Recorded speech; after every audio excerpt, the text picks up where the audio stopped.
New Sharon Fire Chief Josh Crouse is like most small-town volunteer firefighters. He volunteers his time to protect his community.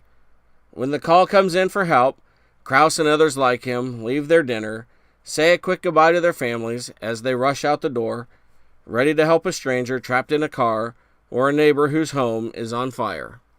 When Oskaloosa News caught up with Crouse, he was busy lubricating the light tower on one of the town's fire trucks, a necessary and mundane task, something most volunteers like Crouse do every year.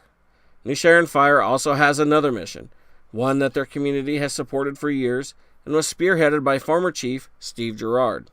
The department leads a group of first responder volunteers all across the country to help others in need after a disaster. They also help those nearby, like Iowa and Nebraska residents impacted by the epic spring floods that have destroyed entire communities. Yeah, we left last Thursday. We headed off to a small town 30 miles southeast of Sioux City called Hornick, Iowa. When we arrived there, we were actually told that they didn't have a whole lot of work for us.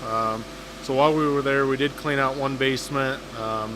I made some phone calls to a relative that I have that lives in Fremont and said, we will be there in 3 hours if you have the work and a place to stay. They told us that there's plenty of work and to head that direction, so that's what we did. So we left Thursday morning at 3:30. We finally made it to Fremont, Nebraska about 1 o'clock that afternoon.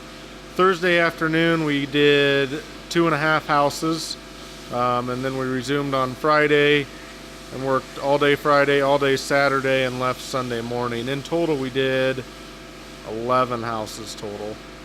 And that ranged everything from just pumping water out to completely gutting a basement, including walls and everything.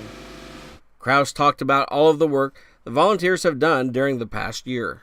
Yeah, last year our crew, we responded to Marshalltown after the tornado, Des Moines twice after the flooding, and then also Warsaw, North Carolina, and Port St. Joe, Florida after the hurricanes. The volunteers from New Sharon Fire are often looked at for their expertise after disasters to help guide others. I think the people are looking for an answer, some help, some guidance on what to do. When this happens, most of these people have never been through it before. Like we said, we have. We know, we have a general idea on what needs to be done. But the people that we're helping, they really have no idea the steps they need to move forward. The mission from New Sharon Fire isn't a new one and finds it's rooted in the devastation of Hurricane Katrina. I do. Like we've said before, this started in 2005 following Hurricane Katrina, and I think every year since then we've been on some sort of a trip, if not multiple. I would definitely like to see it continue. I think our group and the surrounding departments that have now been involved, they enjoy going on these trips and being able to help the people. So yeah, I do think it'll continue. For Crouse and the department, they thank their community for supporting them.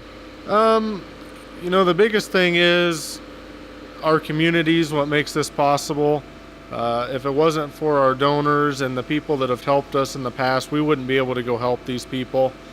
Our families, our friends that give us the time to do this, and then everybody that makes things possible while we're there. When we were in Fremont, we were fed dinner every night. They gave us a place to stay, and that makes a big difference in us being able to dedicate our time to helping others.